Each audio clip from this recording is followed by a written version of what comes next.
Today we're going to show you our hope chest so you can learn how to plan your own. Because if you fail to plan, you plan to fail. First, split your hope chest up into sections and skills that you plan to learn. Next, you need to have a written up plan of what you'd like to put in your hope chest, as well as an inventory of what you already have in it. Finally, you need actionable steps that build upon one another.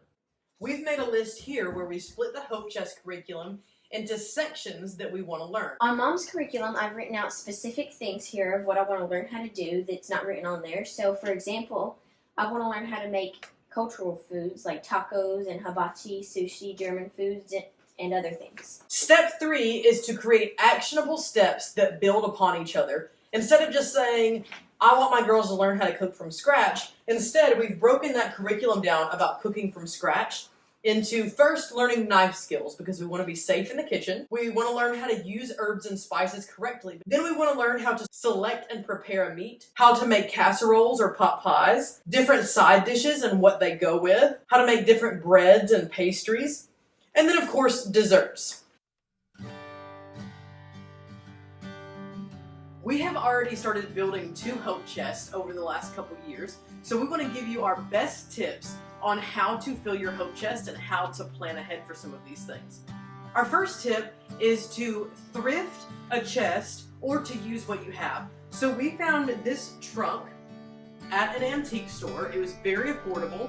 When you open it up, it's got this removable tray, so it's very easy to organize and it's got lots of space. But another great option is just to use a plastic footlocker. These are very affordable. There's lots of space in there. The purpose of it is just to have a dedicated space to collect all of your items and to keep them protected. Okay, our next tip is to go ahead and browse the internet and find a vintage dish pattern that you really like so that you can collect it. The reason that we want it to be vintage is not because we think vintage is necessarily better or not because you can't buy something new, but because if it's vintage, there's a lot of it out there because it's been around a while. If it's survived this long, you know that it's going to be sturdy and good quality and last probably quite a bit longer. And because there's a lot to choose from, so you can get exactly what you like and not just be stuck with whatever is trendy at this moment. So for me personally, I like to collect blues, anything blue, because that is the color that I like in my kitchen. So I've selected a pattern called Colonial Mist, and it's a combination of white and blue dishes. This is by Pyrex, so they have mixing bowls and casserole dishes. And then Corel also happens to have a matching pattern called Colonial Mist.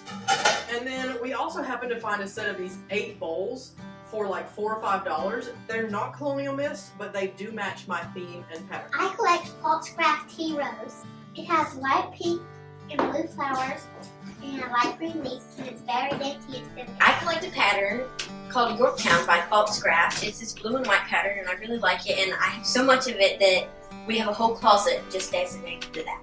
And that brings me to our next tip, which is even though we're using a hope chest to collect these items, don't limit yourself or your daughter to just what can fit in that box. We actually have an extra storage closet in our basement where the girls have their entire collections of their set of dishes that they have actually more space to add to as we go, and we'll take you on a quick tour of that just to show you how we don't let our hope chest limit the amount of things that we can collect. Okay, our next tip is don't be stuck to your list. The list is just a guide, but let your daughter show some of her personality and make some selections of her own to put in this hope chest. Don't worry if these things change over the years. You can always take it back out and add new things, but let her pick some things that are special just to her. Even though I collect this blue and white set, I picked out this other set that's teacups, and instead of saucers, they're trays, which I thought were really cute. I picked them out because I just thought they were pretty and they'd be fun to eat off of, and the ridges on the edges look like the Pop-Tarts we make, so I thought they'd be cute in pictures and videos and stuff. I'm going to show you a couple of things that we have in our hope chest. One of the things I have is a baby blanket that I made. It's not very good, but it's one of the first projects I made, and it's special, and it also helped me be able to show how good I do and the progress I will make throughout the years learning how to crochet better. And then I also have this atlas that we found at an antique store for a really good price, and I really like geography and maps and stuff, so I decided that I'd put it in my hope chest because it's part of my personality. And also it's an older book, so one day it could also be decorative, but it can also be useful. And then I also have these mixing bowls. I have 3 of them. And you'd think with our big family that you wouldn't need small bowls like this, but I have found out that you need them a lot because you make the little things like when you make filling for deviled eggs and when I make tomato salad and other things like that.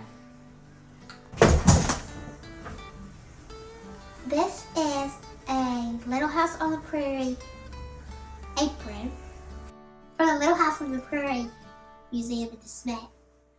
And there's also a cute little bonnet, and I got it a long time ago, and I wanted it to be something that I remember and that I keep forever. These are a few of my crochet hooks, and there's a bunch of them, and I can keep them forever so I can always use them. And this is one of the first things that I ever made, and it looks funny. I also have a shoebox that I keep full of letters that people have written me back from my pen pals and people that I know, and I will always treasure them. They're very special to me, and I want to keep them in my hope chest. Our final tip for your hope chest is to use the hope chest skills that you learn to earn an income so that you're able to buy more things for your hope chest. So Maddie has a couple of different things that she sews and sells so that she has money to spend on the things that she wants. I'm going to let her tell you about them. So what I'm really big in is I sew messenger bags. I sew big ones and small ones, and I really enjoy making them. I learned how to make them a while ago, and I made a couple, and I had the pattern memorized, and I really like doing it. I also make scrunchies, which I haven't sold in a while, but I'm hoping to start selling them again soon. And they're really easy to make, and you can make a lot of money off of them. Hi, I'm Julie. I'm an awesomer sister.